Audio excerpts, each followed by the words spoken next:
Greetings, everyone. Hope everyone is having a super spring. We're here in Maryland. It's a beautiful day. And this beautiful day is being even more enhanced by my ability to sit here and talk to a dear friend of myself and the ecosystem in Baltimore and this whole state. So again, I'm Troy Lamel Stovall, the CEO of TEDCO, where we scale, stitch, and storytell to bring more stickiness to early stage technology companies here in Maryland. And as I just said, I couldn't be more excited today to introduce Jamie McDonald of Upsurge Baltimore. Jamie, thank you for taking some time to talk to us today.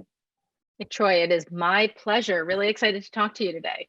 Yeah, we've been trying to get we've been trying to get Jamie on forever. And so I calendaring, scheduling, but I'm glad we were able to do this today and get some time with Jamie. So as I told us, we were preparing for this, I told I was gonna have some fun. And so, Jamie, we got a really crack research team here at TEDCO. and so, I like to check in on folks. And I understand that if Jamie McDonald wasn't doing what she does, and you've had an amazing career, we're going to talk about your career in finance. And Jamie, I already said we're going to talk about your heart, because I think it's your heart and what you're doing is really this. But if Jamie wasn't doing this, Jamie might be talking about doing some interior design work. Is what I say. so talk to us about this interior design you got in you. Yeah, that's an interesting place to start. So I think I am definitely one of those people. Some people are really heavily weighted like right brain or left brain.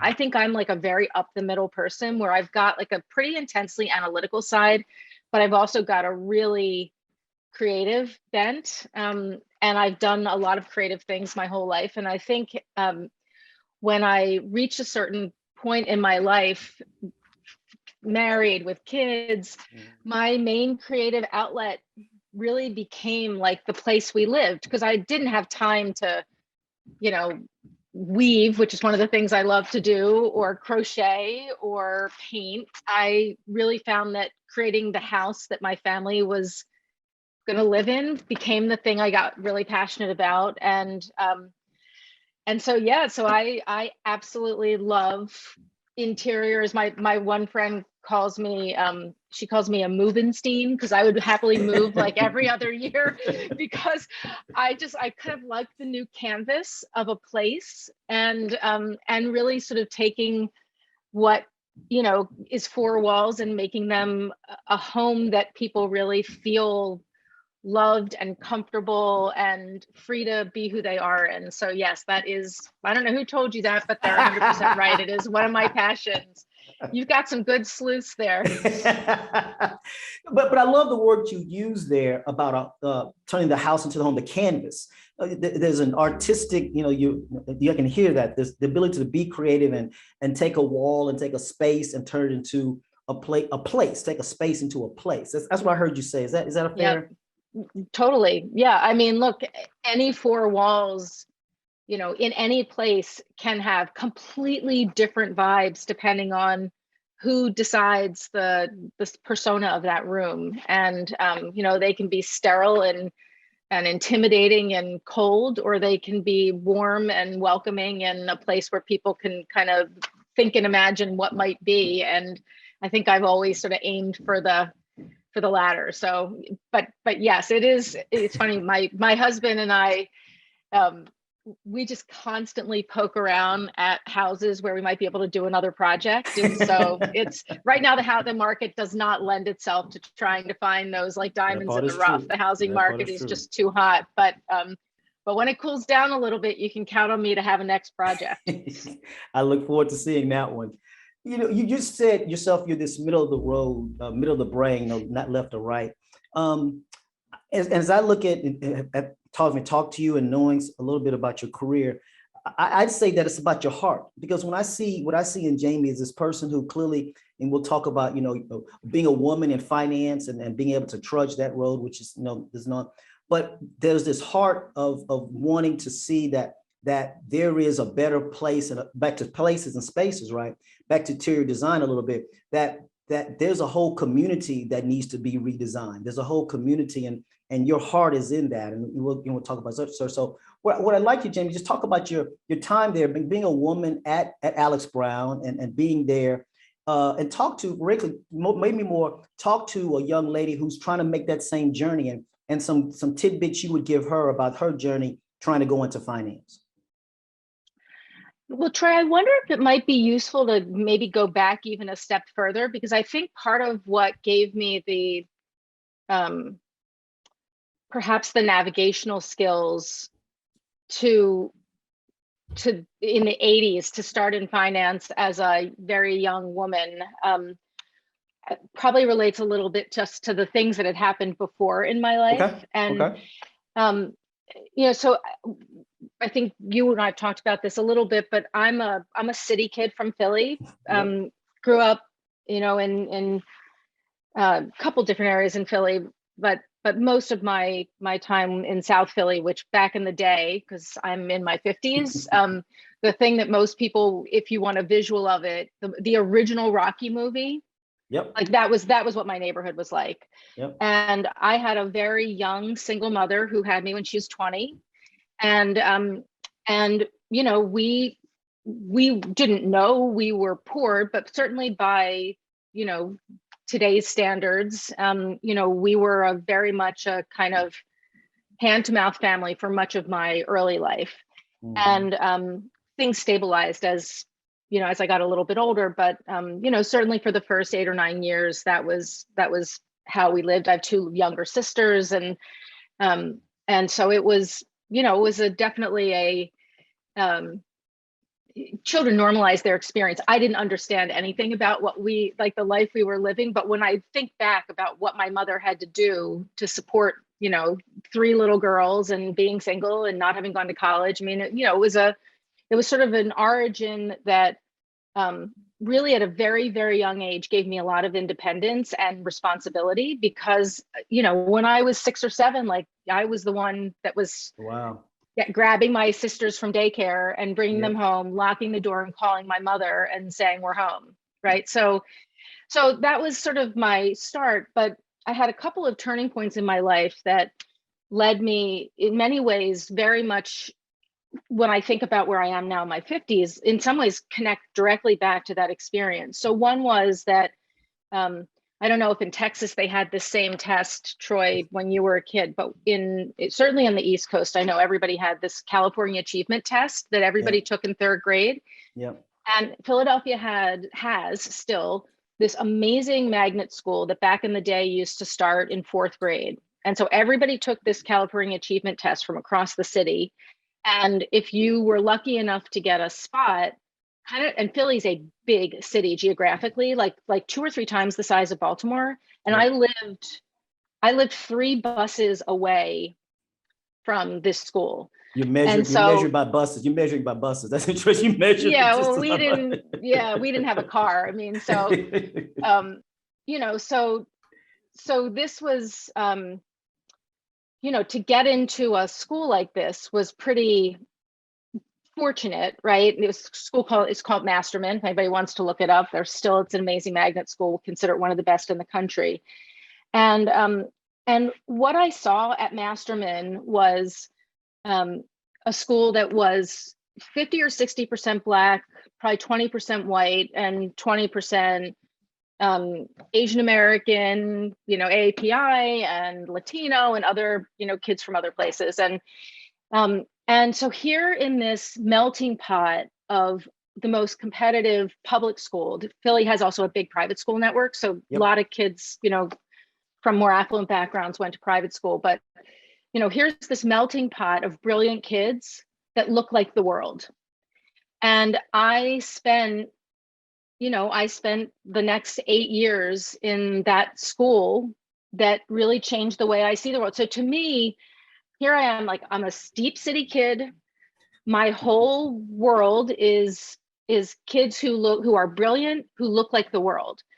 And so I don't think, even though I am someone who is privileged to be born white, and I certainly live in I live in a privileged world now.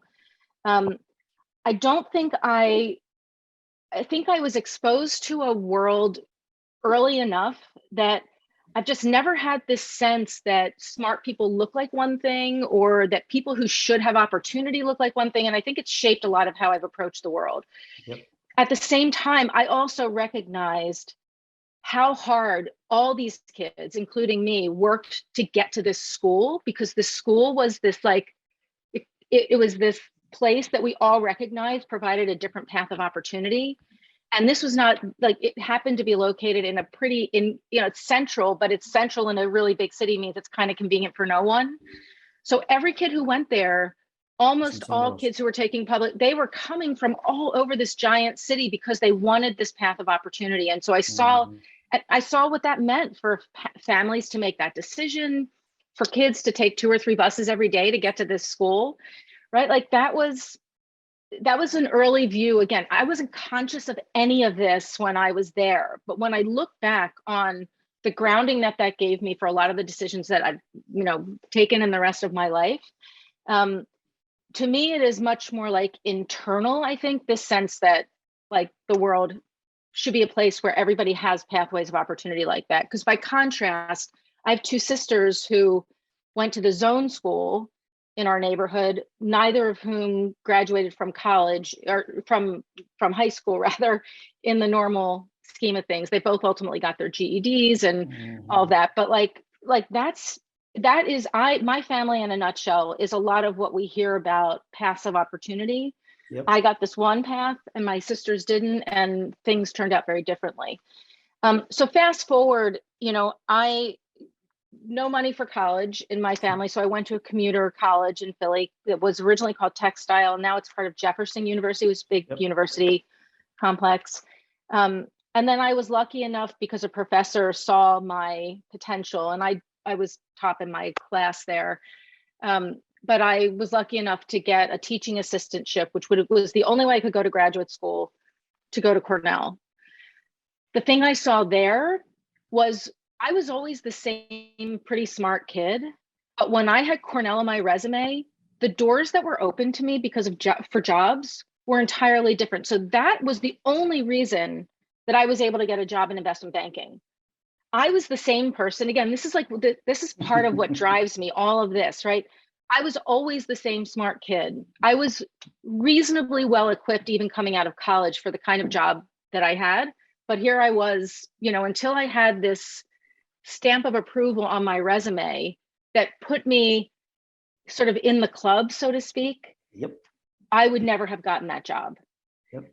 And then once I was there, so coming back to your original question, so, I had already been through so much in my life at that point that there was no man who was going to intimidate me, or like being in that workplace. And I don't mean like I had many male supporters, sponsors, partners through my professional career in investment banking. But I was also sort of a person that I could really roll with the punches, and lots of stuff happened, like what happened with every woman in finance in the 80s. And you know what, like a guy in a first meeting, a manager telling me like I wore my skirts too long. I had all kinds of that stuff, right?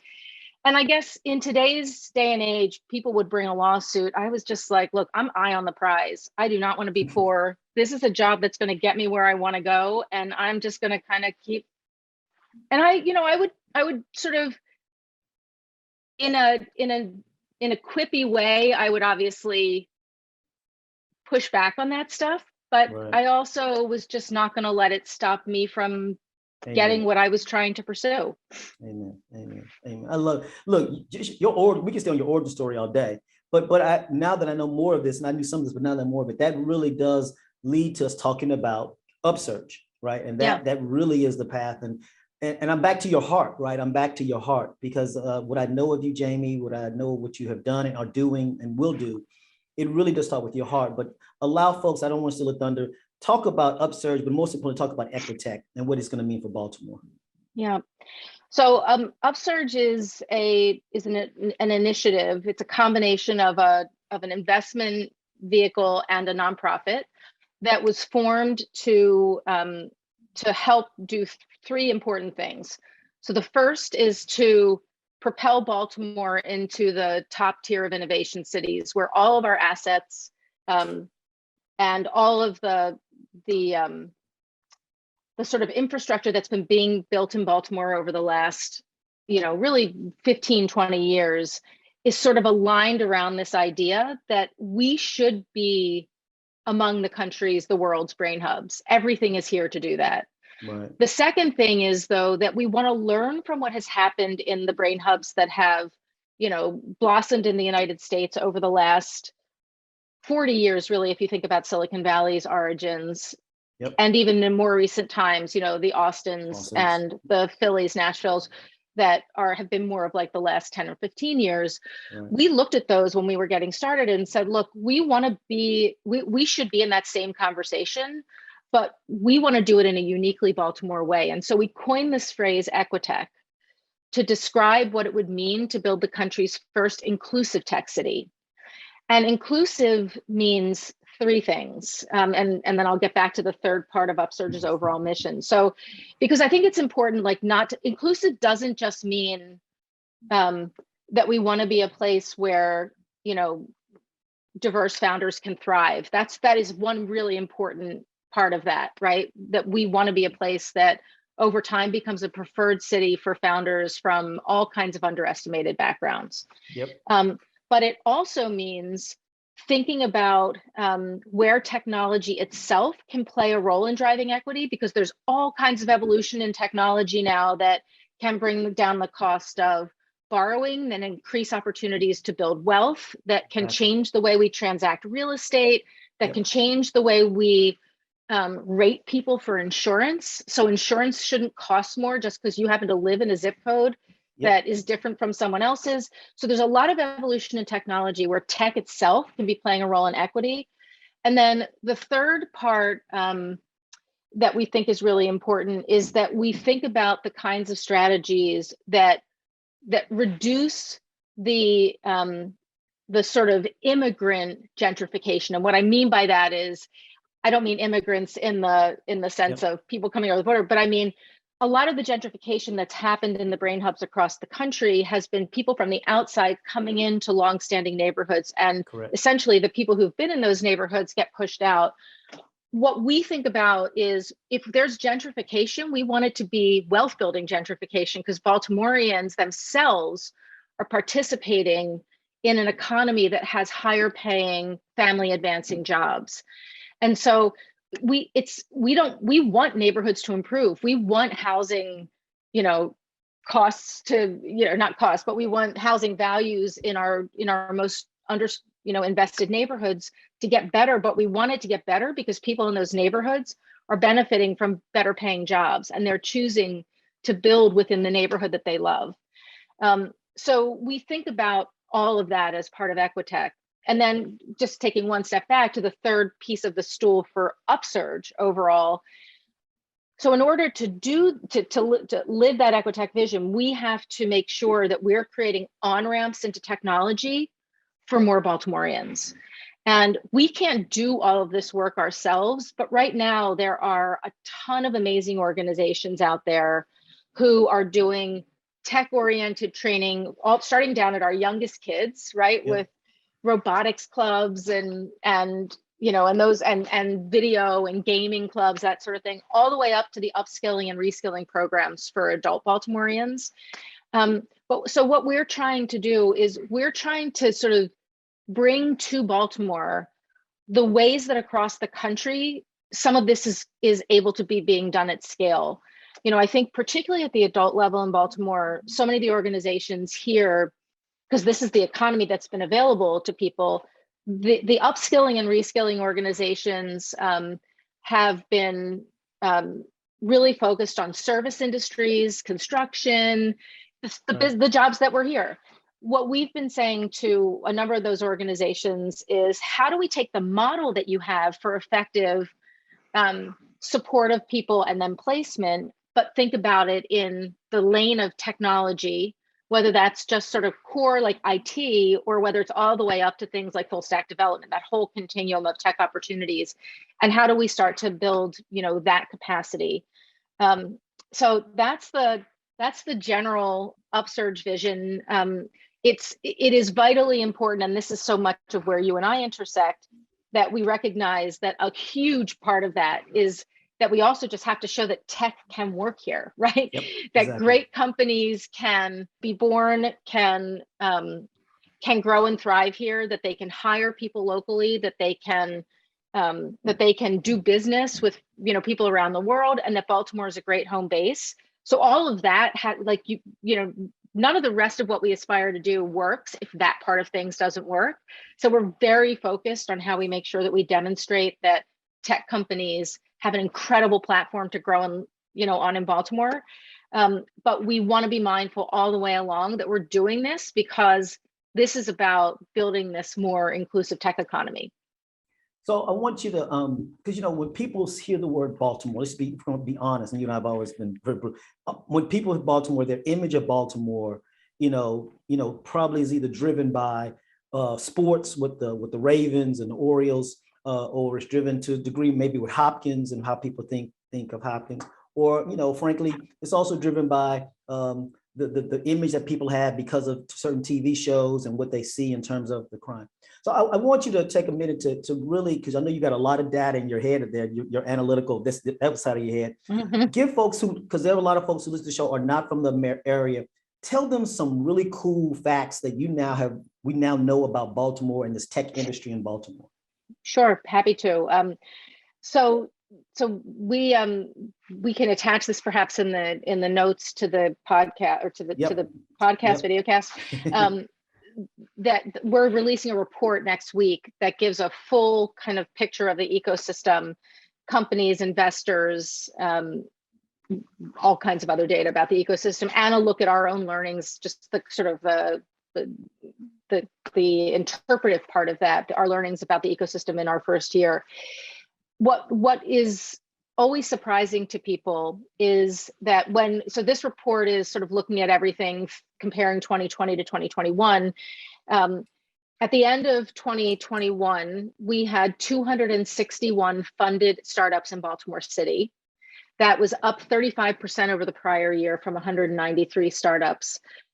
More importantly, those 261 funded startups had raised $825 million, up from 317 the year before.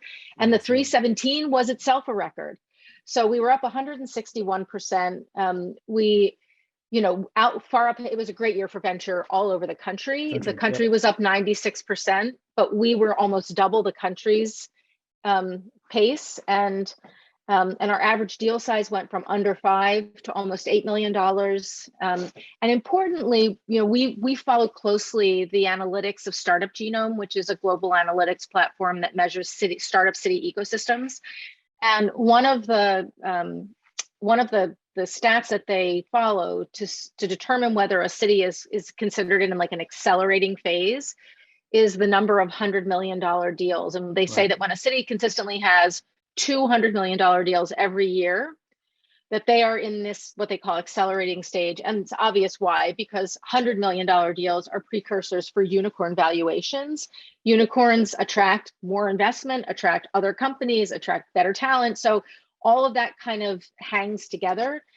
So in the years from 2016 to 2020, Baltimore had one deal greater than $100 million, one venture deal.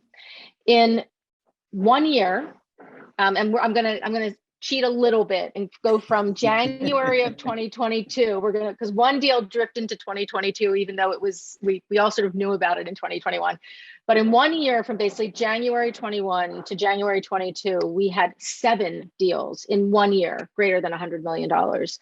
And so if we just think about what that all represents in terms of the momentum of the ecosystem, there is a story to be told in tech that is just a surprise. It's a surprise here in Baltimore. Mm-hmm. It's a surprise to our tech community, because I think a lot of our tech leaders here have, you know, until Upsurge, I think many of our tech leaders are a little less like connected and woven together than in a lot of more established tech cities. So I think even the people who are here doing great work, may know a couple of other founders, but they didn't have a sense of the full picture of what's happening here. And that's been another part of what we've been trying to do is, I told you I like to weave. So I use this analogy all the time with my team, which is that if you think about building an ecosystem, this is how I think about it in a visual. The loom itself, the framing, a metal or a wooden loom, right? That's like all the assets we have here. That's TEDCO. That's Johns Hopkins. That's, University of Maryland. That's, our big companies. It's all that stuff, right? That's the frame of the loom. Then the work that individual groups, TEDCO, ETC, or individual foundations and investors, the work they do to support individual companies, that's the warp of the loom, right? And that's all really important. It's absolutely critical to have a strong ecosystem. And that's much of what we've been building over the last 15 years. What Upsurge is trying to do is actually create the weft. So to start weaving together the pieces of the ecosystem that actually build a fabric so that it is not just that we've got great TEDCOs doing good work with companies, but now we have a place where all those TEDCO companies come to Equitech Tuesday, where all those TEDCO companies get featured on our blog, where all kinds of people from around the country come to read about generally the ecosystem, the tech ecosystem in Baltimore, or we're looking at other ways to promote and support them. So the weaving piece is, I think, was perhaps the missing piece in Baltimore, and the critical part, and particularly in these first 2 years, because we're 1 year and 1 month in now to Upsurge, that weaving has been a really fundamental part of what we've been focused on this first year. This is why, there's a lot of reasons I love talking to you. But I don't use the word we, I use the word stitching. You've heard me use the word stitch, but it's the same. But I love the visual that you just created there, because you're right. And Jamie hosted a session of, we're taping this, and Jamie had a session yesterday with some folks. And the message that I heard from, the key message that I heard, my ears heard, Jamie, was that lack of, there was these tools, there was these resources that those companies needed at different stages along their journey, that the ecosystem, either they didn't have access to them, or they couldn't find them, or it wasn't readily accessible to them. That's right. That's the message that I heard. There was other ones, but that was a key message that I took away from that.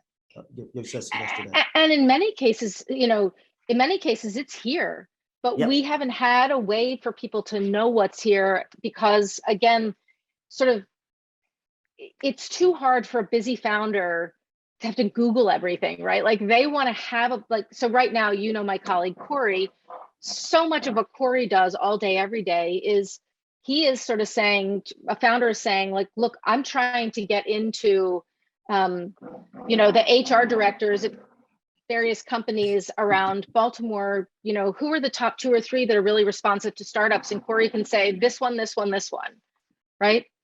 And that's just invaluable.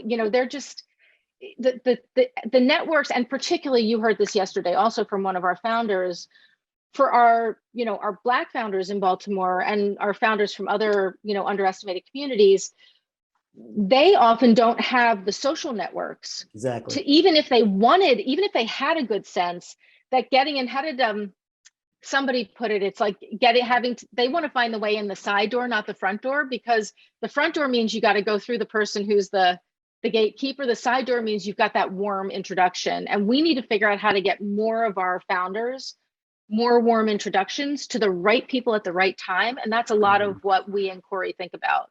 No. And as you know, we've got our effort that we work with you, UBII and Tamira. And so we all are trying to do the same thing, is how do we, and we're also working with a firm out of Baltimore called EcoMap. And how do we automate that process? How do we take what Corey is doing and what Tamira is doing, and to your point, not ask the entrepreneur to go find those resources, but bring those resources to that entrepreneur so they can save that time and understand and actually be predictive when they need those resources. That's right. And so, yeah. Yeah, and I would say that that's a big part of what we're thinking about in year 2, and that you and I have talked about is, we've built sort of a roadmap of the exactly what entrepreneurs need at what stages, and then also when more of it should be delivered in kind of a group framework versus that bespoke, really, where it isn't you need the sort of the knowledge of the potential customers, investors, that is more nuanced than any directory will ever be able to provide for the founders that are furthest along, right? So it's a whole range of, of supports that get the right kind of support to the right founders at the right time. And that's, I think, what you and I both are aiming for. And so much of what we do, us, That's exactly right. for Baltimore and around this Equitech vision, and you, God love you, for the entire state. That's a really big job. But eventually, I think what we hope will happen, and I would imagine, this is also part of your aspiration, is if we do this weaving effectively enough, I hope that ultimately we have the kind of ecosystem where natural peer groups form, where the fabric here is strong enough that you don't necessarily consistently need these centralized like places that are trying to put it all together. You've got a critical mass of beyond life sciences and cyber, which are obviously, we've got a critical mass now, but in digital health, we were talking about this yesterday, in logistics, in fintech, there's so many sectors now in Baltimore that have a burgeoning kind of toehold of companies that, as they continue to grow, we both can become a more counter-cyclical, because we're a very healthcare, cyber dependent city still. Yep. Maryland really as a state also will ride those public and private markets waves because we're so concentrated. But as we continue to broaden out, we'll have more consistent performance every year in and year out, and be able, again, to be more welcoming of more kinds of founders into our ecosystem. One of the key, not a lot of key points there, but a lot of key points, one of the key points that we do talk about a lot is that check writing is important, getting those fiscal resource support, but all the other stuff that sometimes you don't think about: access to talent, access to labs, access to wet labs or 3D printing, lawyers, all those things that you need outside of the check writing. Having the entrepreneurs have access to that, ready access to that, is sometimes what we have to do better as an ecosystem. Because the check writing, not that we can't do better, we could, but that other pieces, those non-check writing pieces, are really the things that I heard yesterday. Those guys didn't really talk about, yeah, we need more money. What we need is, I need access to talent. I need some lawyers. I need to be able to do these things that are beyond the check writing. So I think that we, the way I look at it is, it's like sort of, it's a foundation, like you're building a house. Go back to my interior design, thinking earlier, I think that there are certain things that are foundational in any ecosystem, right? And so the way I think about the foundational components are, founders, capital, talent. Those are like the fundamental foundational building blocks. You have to have founders that believe that you're a city or again, a state, I'll speak in TEDCO terms, a city or a state that you can grow in. You need enough capital to get enough companies going that they can start the process of growing. And then you need some foundational talent so that you have the ability, you've got to have the right people to get a business started, and that we think of those things as very foundational. I think in Baltimore we are pretty good on the founder and the talent side. We still have some stuff to work out. I mean, TEDCO deserves such, hats off from our state and obviously from Baltimore in this report that we're about to put out. TEDCO, by a very wide margin, is the biggest funder of startups over both the last 10, 5, and 1 year in Baltimore. And I know to some extent that's your mission, but it's also, I mean, it'd be nice if there was somebody else kind of in the conversation. Well, like you told me, I told you that's not a sustainable model. I told you that. That's not sustainable. That's right. That's right. That's not sustainable. And so we need, particularly at the early stages, we need more early stage funders. Correct. So that's the piece that I think when you and I think about where are the places where we can potentially be looking at a building block gap that's got to be filled, and particularly investors that are willing to invest in underestimated founders, for us around the Equitech vision. And I know this is a big part of TEDCO's mission as well. Yep. We need capital, period.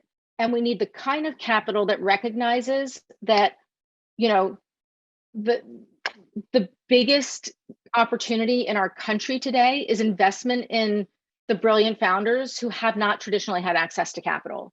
And if we can just unleash them on the world, we're literally going to change the world. So that brings me, we're going to start closing, but I was at a Maryland Tech Council event the other day, and I got a stat that I was told, I don't know how much, maybe you know if it's true or not. The stat I was told, Jamie, was that Baltimore is like 50 to 60% Black population, but that Black population only contributes 2 to 3% to the GDP of Baltimore. And I've seen that stat in other cities. I never studied the Baltimore to that extent, but when you have that big of a gap between the population and their contribution, or if you will, their economic input, that creates this opportunity that people can see it as a problem, which it is, don't get me wrong, but you're viewing it as an opportunity to really change the lens and the conversation. Is that a fair summary? Totally. I mean, look, I feel like all across our city, we have entrepreneurs of all different types in every neighborhood who are doing entrepreneurial things to get by, right?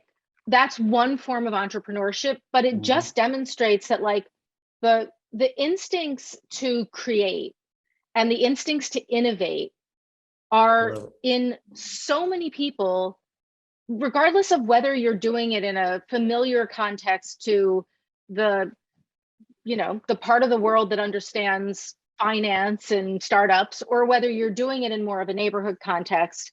I think that we know that entrepreneurship is actually, it's a legacy, attribute of so many Baltimoreans, and I'll just say particularly Black Baltimoreans. Yep. I would also say that it's the challenge of the stat that you mentioned is that in order to have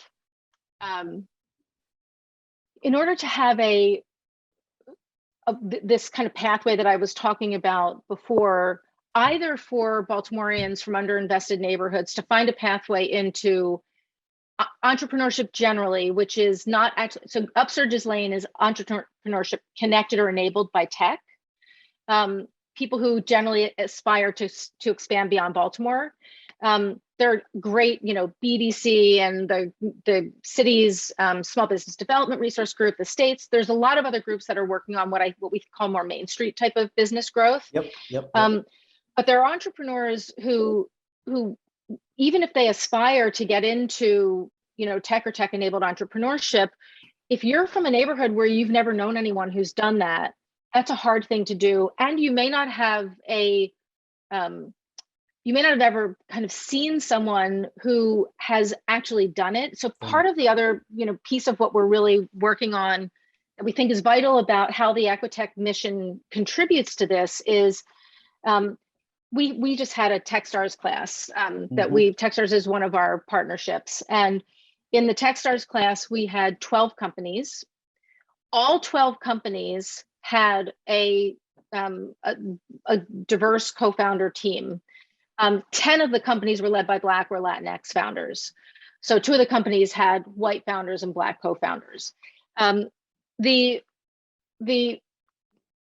receptivity of those kinds of founders to employees, like to them, they want employees that look like the world, right?